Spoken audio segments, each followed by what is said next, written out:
thing is that it had holes drilled in it for putting screws or rivets through, and these were all over the place. Investigators now have a very strong theory about how the strip of metal contributed to the crash. 81 seconds before the crash, Concorde AF 4590 is traveling at 323 kilometers per hour down the runway. The tire hits the metal strip. The tire explodes, and a massive 4.5 kilogram chunk of rubber from the tire flies at high speed up into the wing. But Concorde's fuel tanks are in the wings, and the delta-shaped wing is not designed to withstand such an impact. This sort of eventuality had never been foreseen in trials. It was estimated in all the trials for certificating the aircraft in the first place that if a tire exploded, the pieces of tire that would actually come away from the wheel would be about 1 kilogram in weight. The chunk of rubber that hits Concorde's wing that day weighs nearly 5 times as much, 4.5 kilograms. No one had planned for that sort of impact.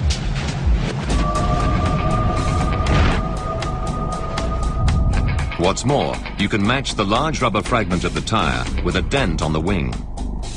But surprisingly, the wing is not punctured at that point. So, if the heavy chunk of rubber hadn't punctured the wing, what made the fuel leak out? The piece of tire which actually hit the wing and did the damage was so big and so flat that although it was so heavy, it didn't go through the wing at all. And it caused such a shock wave to go through the fuel that it actually blew a plug of wing tank skin outwards. The shock was that bad.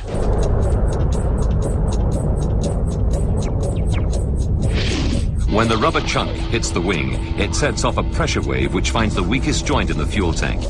The fuel bursts out of the tank. 75 liters of fuel pour into the engine every second. But even fuel gushing over the engine needs a spark to ignite. Where did the spark come from?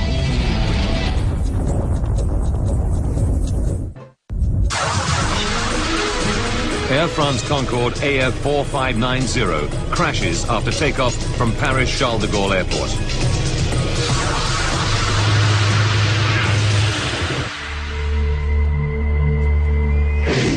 Our graphics can simulate a virtual camera on the runway to reveal the cause of the accident. As the plane hurtles down the runway, a rogue strip of metal bursts a tire. 81 seconds before the crash, a heavy chunk of rubber flies into the fuel tanks. Fuel cascades over the engines. Not enough on its own to cause a catastrophe, it needs a spark.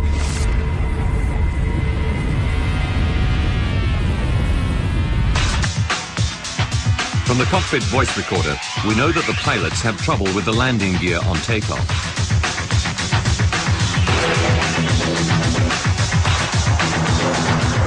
As Concorde struggles into the air, pilot Christian Marty calls for the undercarriage to be raised.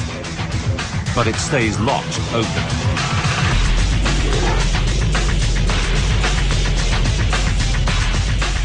The only video footage ever taken of the doomed flight provides further evidence. It shows the undercarriage in the down position. What stopped the wheels from retracting? The most likely explanation can be seen in this computer simulation.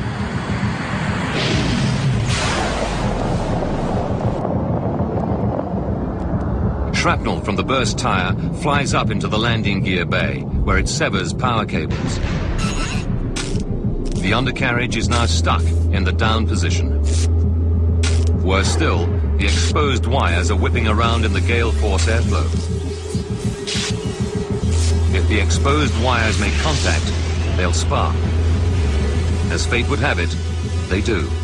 That contact ignites the leaking fuel, and at that moment, Concorde becomes a flying bomb.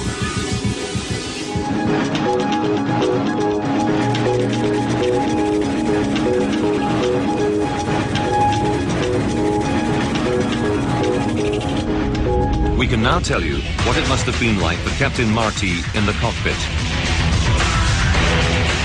From the pilot's seat, he can't see the flames. All he knows is that Concorde is losing power in engine number 2 just at the moment of takeoff. 1 second later, the control tower alerts him to the fire. Airphone 4590, you have flames behind you. Computer graphics show how Concorde would have looked. Now, to make matters even worse for Captain Marty, the number 1 engine is losing power as well.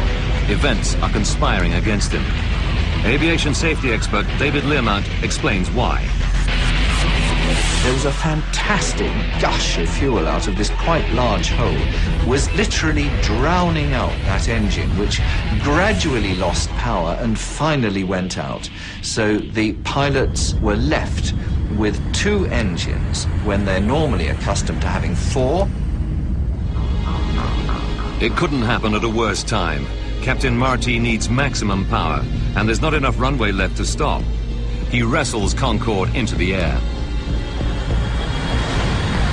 Cockpit voice recordings reveal that at 4:43 and 22 seconds, the engine fire alarm sounds. And 3 seconds later, the captain shuts down engine number 2.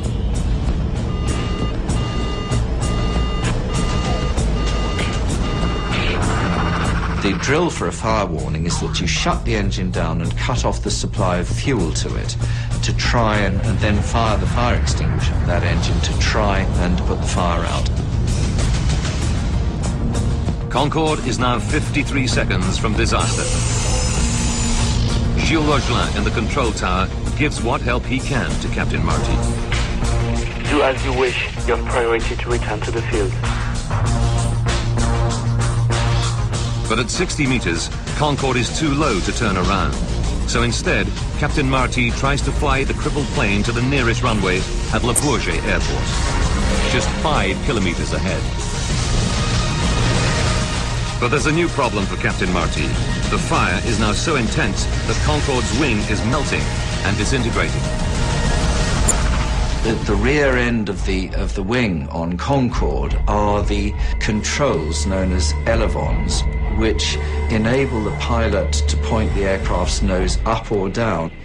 The fire was so fierce that the rear structure of the aircraft was being virtually evaporated. The pilot's essential controls were being destroyed. At the same time, the toilet smoke alarms are heard on the voice recorders. For the passengers, fumes in the cabin make conditions unbearable. Concorde is now 49 seconds from disaster.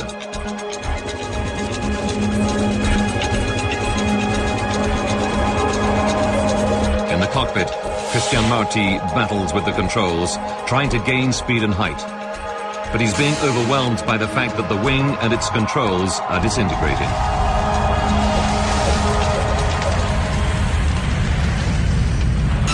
"33 seconds. The engine fire alarm sounds again and remains on for the duration of the flight. Captain Marty runs out of options. Even the runway at Le Bourget, now only 3 kilometers away, is out of reach. With just 11 seconds left, the control tower hears Christian Marty's final words. Too late. No time.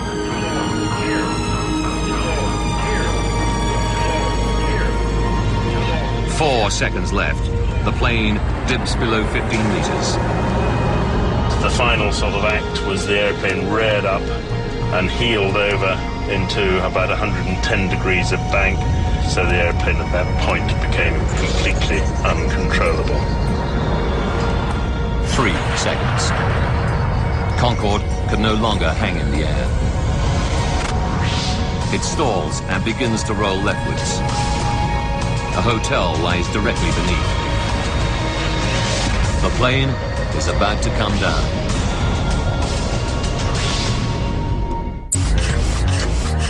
Just 118 seconds after Concorde begins accelerating down the runway, 109 people are staring death in the face.